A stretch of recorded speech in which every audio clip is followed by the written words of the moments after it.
네, 오늘은 2024년 1월 7일 주연절 첫 번째 주일입니다. 새해 주일을 맞아서 새날교회 주일 공동예배 지금 말씀 나누겠습니다. 오늘 나눌 제목은 확실한 기준점입니다. 성서 말씀 고린도전서 16장 13절에서 14절 말씀입니다. 깨어 있으십시오. 믿음에 굳게 서 있으십시오. 용감하십시오. 힘을 내십시오. 모든 일을 사랑으로 하십시오. 이것은 주님의 말씀입니다. 아멘. 증언 말씀 나누겠습니다. 확실한 기준점입니다. 고린도 교회에는 AD 50년경에 사도 바울의 2차 전도 여행 시 세워진 교회로 알려져 있습니다. 사실 고린도라는 지역은 BC 46년경 줄리우스 시저가 세운 도시이죠. 그리고 BC 27년경이 되자 이미 경제 중심지, 총독이 주둔하는 곳이었고 여러 종교가 활발하게 활동을 편 곳입니다. 이런 고린도 교회가 바울이 세운 다음에 떠난 후에 여러 문제가 발생했습니다.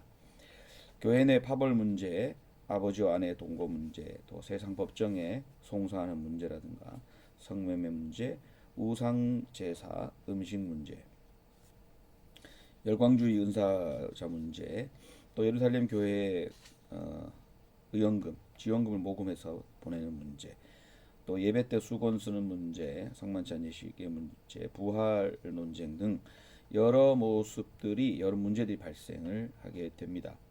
이것에 대해서 고린도 교회에 보낸 편지, 첫 번째 편지, 사실은 첫 번째 편지라고 하기보다는 그 전에 편지가 있다고도 알려져 있죠. 이 편지에서 바울은 이 문제들에 대해서 하나하나 해결책 혹은 의미들을 얘기를 합니다. 그런데 이런 문제들이 발생하게 된 이유는 교회가 세상의 그런 일반적인 모습, 권력의 문제라든가 또 차별의 문제, 물질가치 우선이라는 문제를 갖고 있었기 때문에 이런 문제가 발생했다 할 수가 있겠습니다. 이 문제에 직면한 교인들에게 보내는 바울의 편지 마지막 부분이 오늘 우리가 읽은 성서 본문 말씀인데요. 마지막 권면이라고 할 수 있습니다. 5가지죠. 깨어 있으라, 믿음에 굳게 서라, 용감해라, 힘을 내라, 마지막으로 모든 일을 사랑으로 하라, 이것입니다. 먼저 깨어 있으란 말을 하고 있는데요. 깨어 있으란 말은 어떤 예민성을 가지라는 것입니다. 잠자지 말라는 것이지요. 어떤 것에 대해서 예민한 감각을 가져라, 공감력을 가져라는 것입니다.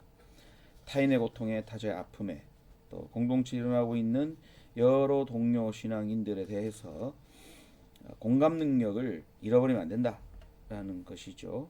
그리고 시대가 어떻게 흘러가는지 분별할 수 있는 능력을 가져라, 이렇게 얘기할 수 있겠습니다. 두 번째, 믿음에 굳게 서라는 말씀은 사실 믿음을 저버리는 경우가 많습니다.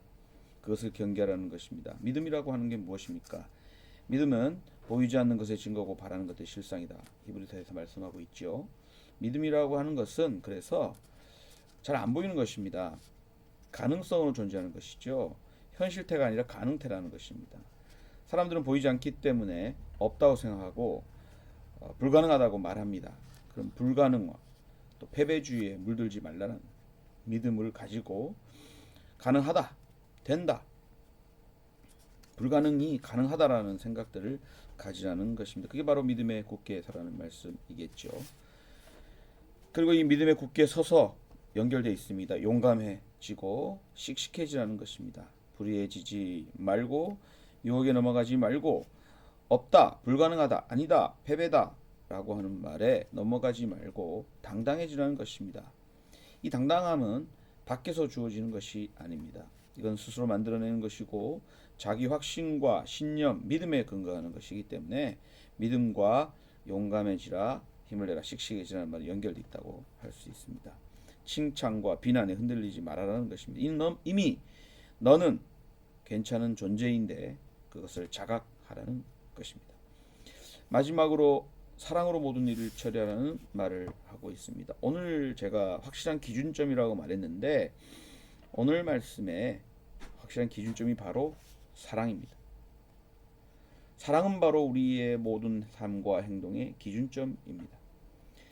결과 성과를 위해 일하는 사람이 있습니다. 이 사람은 과정은 필요 없습니다. 사람을 결과로, 그러다 보니까 사람을 다치게 하고 배제합니다. 결과는 성공적일지 몰라도 사람은 다 잃어버립니다. 자기를 드러내려고 일하는 사람이 있습니다. 자기가 드러나야 사는 사람입니다. 자기를 드러내려고 오버하고, 자기를 드러내려고 타인을 깎아내리고, 그 목적이 바로 오직 이기적 자신이기 때문에 그렇습니다. 자신의 지식을 드러내고, 자신의 경제력을 드러내고, 자신의 힘과 권력을 드러냅니다. 시기하고 질투합니다. 자기가 가지고 있지 못한 것을 다른 사람이 가지고 있으면 안 되는 것이고, 자기가 갖고 있는 것인데 또 남의 것이 더 커 보이면 질투합니다. 결국 타자를 비난하고 깎아내리게 됩니다. 타자를 깎아내리고 깎아내리다가 보면 타자만 깎아내려지는 게 아닙니다. 상대방도 또 그렇게 하겠죠. 그래서 서로 극단으로 치달아 파멸, 파국으로 치닫게 됩니다. 옳은 일을 옳게 하라는 격언이 있습니다. 저는 이것을 사랑하는 일을 사랑으로 하라는 것으로 바꿔 말하고 싶습니다. 바울은 그리스도의 사랑, 십자가로 증명된 사랑을 전했습니다. 십자가 사랑으로 살아난 우리가 할 수 있는 일은 바로 그 십자가 사랑의 기준점으로 우리가 또 사랑을 보여주는 수밖에 없다는 것이죠. 그렇다면 사랑은 어떻게 보이고 드러내고 행하는 것일까? 가장 먼저 자기 드러내기보다는 타자를 돋보이게 하는 행동, 활동, 타자의 가능성을 믿고 신뢰하고 다른 사람이 나보다 낫다고 자꾸 세워주는 것이 바로 사랑의 행동, 행위입니다. 사랑을 행한다고 하는 것이라고 할 수 있겠습니다. 타자를 질투하고 시기하기보다는 조언과 격려, 타자가 잘 되기를 바람, 심지어 나보다 더 잘 되기를 바라는 마음으로 바라보고 격려한다면 그것이 사랑의 실천이라고 할 수 있겠습니다. 그 다음에는 공감 능력 감각입니다. 자기 말 하느라고 다른 사람 말 안 듣고 상황과 무관하게 밀어붙이지 말고 다른 사람 말 듣고 상황을 잘 살피면서 깨어 있으라는 것입니다. 감각적으로. 마지막으로 지극히 작은 자, 가난한 자에게 대한 사랑은 사람들이 비난하기도 해요. 그건 뭐 하려고 하느냐? 되겠느냐? 왜 노동자 편을 드냐? 왜 그쪽에 서 있느냐? 하지만 여러분, 우리 믿음이 있기 때문에 두려움 없이 용감하게 나아가고 편들어야 하겠습니다. 뚝심 있게 쭉 나가는 것. 이것이 바로 우리가 사랑으로 행하는 것이라 할 수가 있겠습니다. 사랑하는 여러분, 2024년이 밝았습니다. 우리는 모든 일을 할 때 사랑으로, 사랑이라는 그 기준점 삼고 확실한 기준점을 갖고 원래 삶과 활동들, 행동들을 해나갈 수 있기를 간절히 바랍니다. 사랑으로 사랑하라. 오늘 여러분에게 전하는 첫 번째 주 말씀입니다. 감사합니다.